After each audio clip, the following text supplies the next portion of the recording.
Finally, the Christmas season is over. New Year had come. Most of us have already taken down all the Christmas decorations. After all, it is time to get on with the events of this year. And then, on January 5th, you heard this in the news. Russian President Vladimir Putin ordering a 36-hour ceasefire in Ukraine this weekend for the Orthodox Christmas holiday. It is the first sweeping truce move in the nearly 11-month-old war. The appeal coming from the head of the Russian Orthodox Church to allow the faithful to attend services. Russian president ordered a 36-hour ceasefire to observe Christmas in Russia. In January, you might wonder. That's because Russians celebrate Christmas in January. Several countries in Europe also celebrate their Christmas Eve on January 6th. Ukraine, Serbia, Montenegro, Belarus, parts of Bosnia and Herzegovina, all these countries in Europe, they observe their Christmas in January. In Africa, Ethiopia and Egypt also celebrate their Christmas on January 7th. Now, if you look at the statistics, in fact, 12% of the total Christian population in the world celebrate Christmas in January. That's roughly about 250 million people. In this video, we will briefly look at the Christian communities that celebrate Christmas in January and their reason for doing so. And also, we will look at some of their unique Christmas traditions, and then we will close with our closing comments and reflections.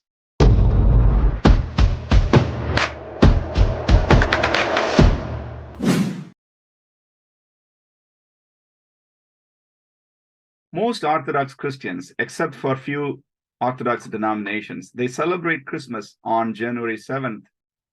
Now, Catholics and Protestants have fixed the date to be December 25th each year.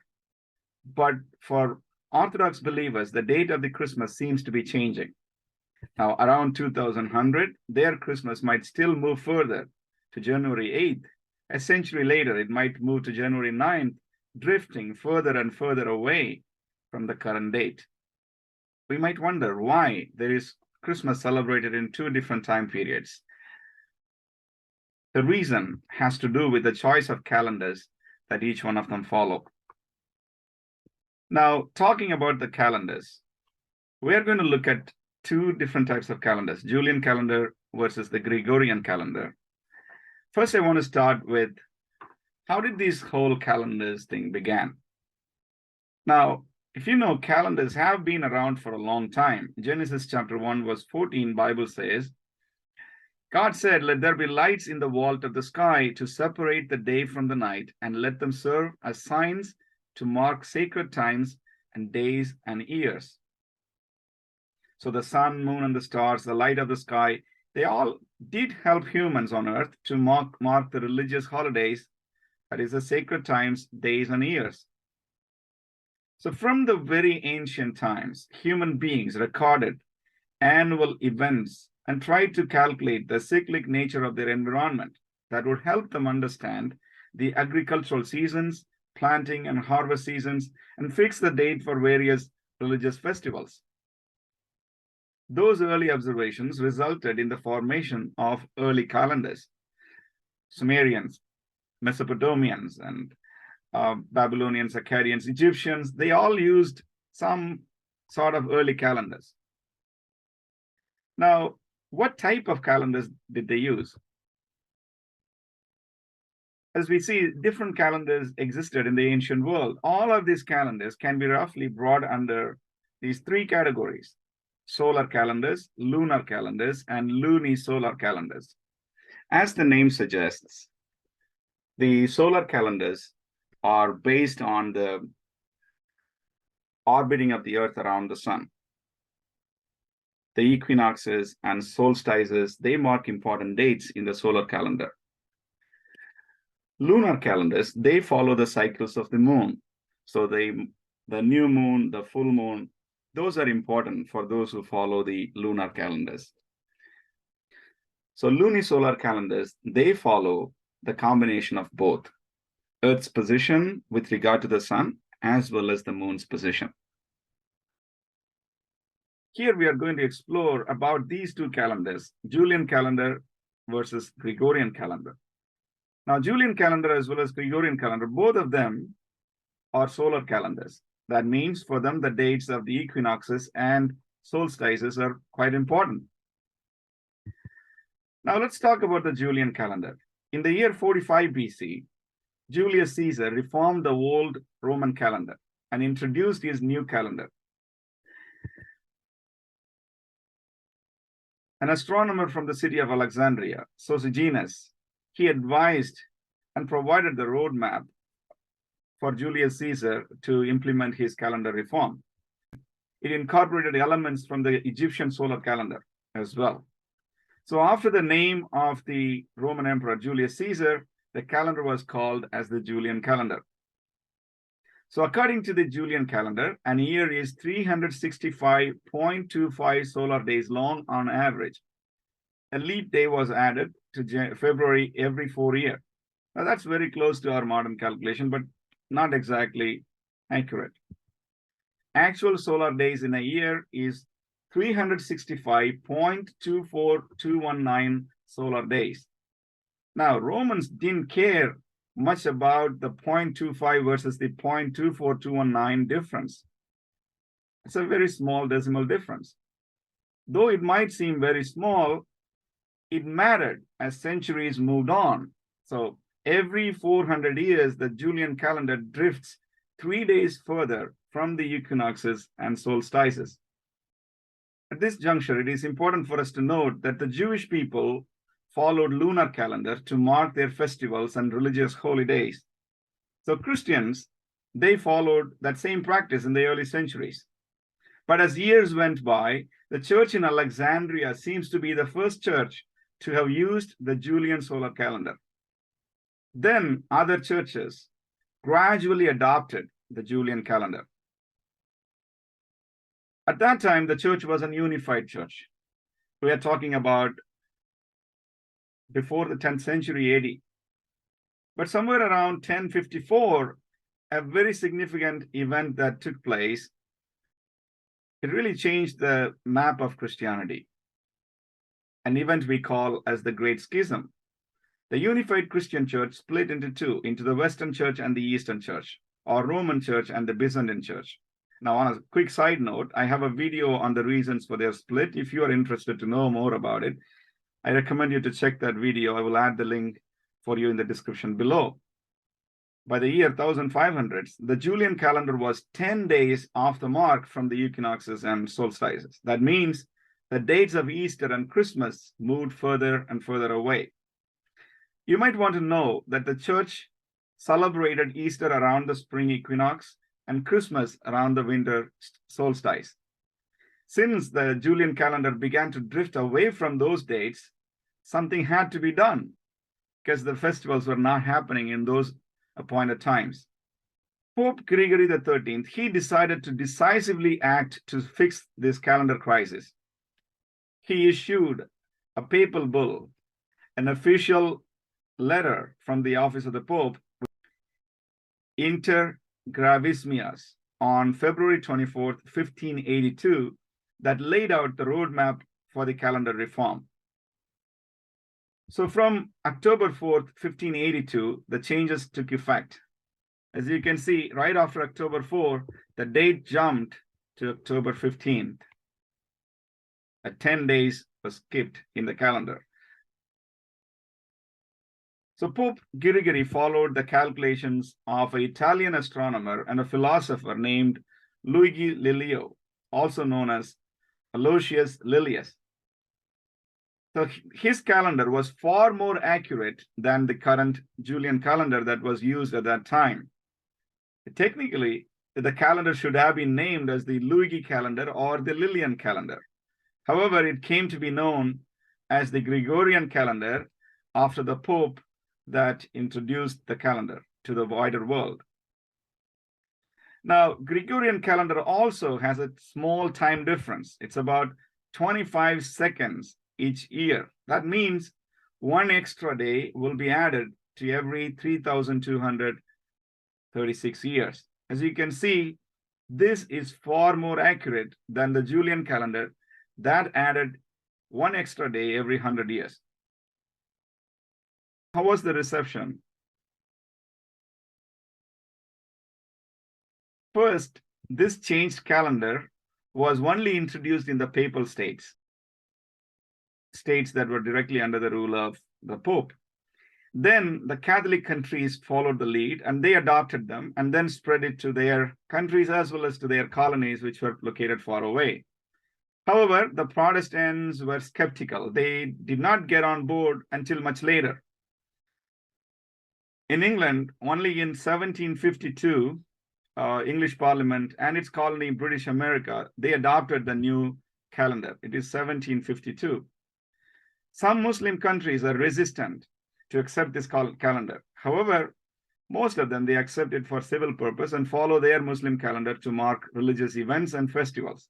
The latest country to accept Gregorian calendar for civil purpose was Saudi Arabia in the year 2016, very recently. Even today, countries like Iran, Afghanistan, they do not follow the Gregorian calendar. They view it as a Christian calendar or the Western calendar. On the other hand, countries like Japan, Korea, Taiwan, and Thailand, they all used a modified version of the Gregorian calendar. However, Eastern Orthodox churches, they did not accept the calendar reform initiated by the Pope Gregory XIII. Well, they were not comfortable to accept the calendar that was introduced by a Roman Pope. Once you know the history of their hard breakup that took place in the 11th century, we can understand their non-enthusiasm to adopt the changes that were introduced by the Roman Church. Some old wounds never heal indeed. The result, the Orthodox Christmas began to move further and further away from the solstices. In the year 2022, the winter solstice was on December 22nd. You can see how far their Christmas have moved away from the solstice. It will continue to be the case in the future centuries. Let's talk about some of the Orthodox Christmas traditions. Now, some Orthodox Christians, like the Greek Orthodox churches, they accepted the Gregorian calendar. They celebrate Christmas on December 25th with the rest of the world. But they also hold a special prayer in January when other Orthodox communities observe Christmas. But others, like Russian Orthodox churches, they remain defiant and they mark their Christmases after the Julian calendar. Russia and all the European countries use Gregorian calendar for civil purpose, but Eastern Orthodox churches that are located in those countries, they still mark their holy days according to the Julian calendar. You know, technically, they are also celebrating Christmas on December 25th, but not according to the Gregorian calendar, but according to the Julian calendar. Now, that's how Russia is celebrating Christmas on January 7th, and that's why Putin has announced 36-hour ceasefire. Now, let's talk about some Christmas traditions of the Orthodox Christians. Western Christians would greet Merry Christmas and Happy New Year when they meet one another, as the events of Christmas for them take place at the end of the year. But on the other hand, the Orthodox Christians would usually greet one another as Christ is born, and the response would be, glorify him. Certain traditions might vary according to the geographic regions, but most Orthodox Christians, typically they do some sort of a vegan fast for 40 days before Christmas, and then have a grand feast on Christmas Eve or on the Christmas day. In some European countries, on the Christmas morning, as the first star appears on the horizon, they would enjoy a 12 dishes Christmas meal. Their animals also would get special treatment. Remember, there might be some animals present on the day of Christ's birth. After all, they laid the Christ child in the manger. Then they would also attend Christmas Mass. Orthodox Church would also hold a special Christmas celebration on January 7th at the Church of Nativity. So their Christmas lasts for 12 days, starting from January 7th. And they would greet one another all these 12 days. When they meet each other, they would greet one another as Christ is born, and the response would be, glorify him. As a Protestant Christian, I'm enthusiastic about the Christmas season. The joy and the hope the season brings to our hearts is overwhelming, and we need it. Also, it comes with huge evangelistic scope. Christmas gives us a perfect opportunity to point people to Christ, to come to Him in worship and receive the gift of eternal life. The Western Church celebrates Christmas on December 25th. Traditionally, Christmas celebration lasts for 12 days from December 25th until January 5th. On the 12th day, they observe the Feast of Epiphany that marks the arrival of the wise men from the East to worship the Christ child. On the other hand, the Eastern Church celebrates Christmas Eve on the January 6th and Christmas on January 7th. Their Christmas lasts 12 days from January 7th until January 19th. On the 12th day, they celebrate the baptism of Jesus instead of the arrival of the Magi. They call it the Feast of Theophany. Instead of 12 days of Christmas, I'm inclined to celebrate the Christmas for 24 days. Why not? Perhaps longer the better. This way, we can end the year with Christmas along with the Western Church and begin the year with Christmas along with the Eastern Church.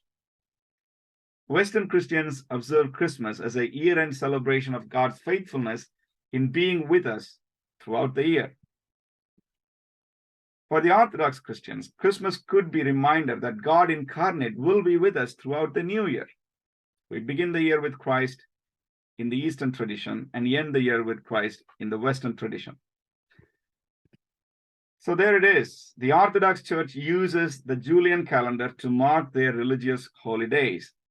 They still celebrate Christmas on December 25th, according to the old Julian calendar. The date January 7th in the Gregorian calendar is actually December 25th in the Julian calendar. So until the Orthodox Church resolves this issue and adopt the Gregorian calendar or a modified version of a Gregorian calendar, we will have two Christmas seasons, one in December and another one in January. But what matters the most, as Apostle Paul would say in Ephesians 5:16, make the most of your opportunities because the days are evil.